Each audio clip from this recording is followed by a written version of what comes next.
we'll start with Isle of Berk, How to Train Your Dragon, Isle of Berk. And Hiccup and Toothless meet and greet experience looks really cool. We actually saw some examples of it, of people like team members being able to do this already. And this looks like a great experience. Yeah, so Toothless is animatronic on some level. The head moves. It doesn't walk around, I don't believe, but the head will he's stationary. Head will move, like react. They have a team member controlling it off to the side, so it is an interactive one in that way, which I think it looks great. Yeah. But I like this idea of more of these interactive, like using animatronics and things for some of these characters. Because I think Universal's not known for meet and greets, but I definitely think that they're going to do a lot with Epic Universe with them. So, maybe this will force, you could see Disney also reacting to this and doing more things with theirs, potentially, depending on different ones. But yeah, that one looks really good. And if you're watching this on YouTube, I've got images up you can take a look at. All in all, I think this one will be a very popular meet and greet. For sure. We're also going to see appearances from Toothless's babies, the Nightlights. Footage of this testing was seen from like the news helicopters and like BioReconstruct showed a little bit of them testing this.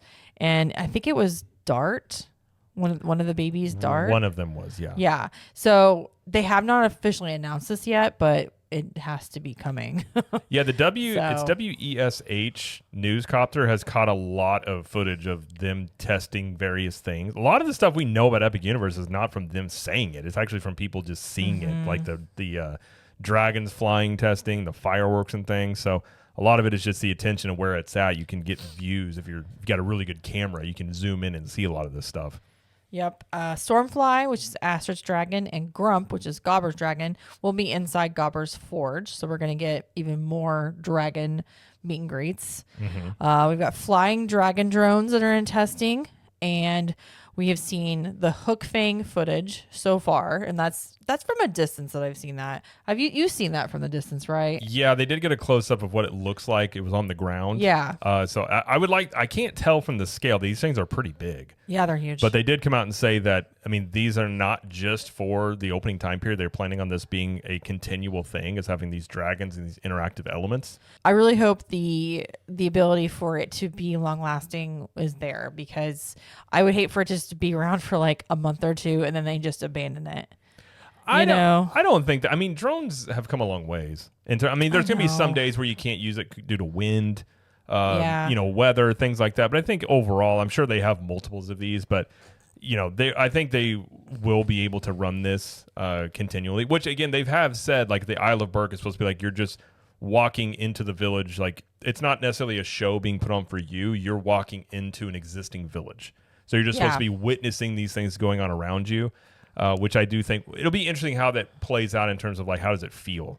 Like when you're in there, like what do the dragons do? Like, do they, it's a lot of stuff in there that I think has a lot of potential to, like, especially when you're talking about theme park experiences, like the immersion, bringing that up to a level that, we've seen Disney do it for media previews where they've had dragons and they've had X-Wings and Galaxy's Edge, but nothing on a continual basis that really lends to more like the atmosphere in a land. So I think, although it could be a small thing, I think they will, have this running continually. They've came out and openly said they want to. So, drones they're cheaper than they used to be. That's true. Yeah. We'll see other flying dragons as well. We'll see dragons walking around and dragons peeking out through houses and such. That, and they have lots of dragons. And there's animatronic like tails that will move like when they're in these houses and things. So there's gonna be a lot of kinetic energy in here. Yes. Just looking like dragons are hanging out everywhere, which is what you're supposed to basically feel. The Untrainable Dragon Show is going to be 20 minutes long, and it's going to be very similar to the Beijing version, which I think we kind of already figured that it would be, but they basically confirmed that it will be similar. Not completely, but similar. And that show, everything I've seen and heard about, is a great show. So I think, the stage shows, I've heard good things so far about the stage shows that are in there. So I think that'll, And there's a lot of things to do in Isle of Berk. It's got the most stuff. It's got 3 rides in the show here, and they got a kids' play area. So there's a lot of things to do for families in here for sure. And there's a Viking band that's going to be wandering the land playing the soundtrack from the movies. That's pretty cool. Yeah.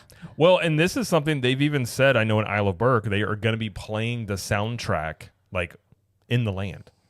Right. Which, and from a band now, too. Well, they're going to have that. But this is one of the major things I've said that baffles me about, say, like Galaxy's Edge is like they don't use the Star Wars music. That would just add another level of depth to that land. Like the idea of just, we're going to use a soundtrack that people know and like from the movies. Yeah. It's a simple thing, but I think it's a very, I think that's something people want. Like they do the same thing with like the Wizarding Worlds. I'm sure they're going to do the same thing with Super Nintendo World. Like just taking music from the properties and just playing it in there is a good move. I don't know why other places don't do this, but I like to hear that. Yeah. And last thing I'll mention that I just happened to see was that one of the senior producers of the park, I can't remember her name, she said that Isle of Berk is by far the biggest of the lands in the park, almost twice as big as most of them because of the water, because there's 2 water features. Yeah, it is the biggest in terms of acreage. I don't know if this still is true. At one point, I don't know if Isle of Berk has an expansion pad. I'm trying to remember.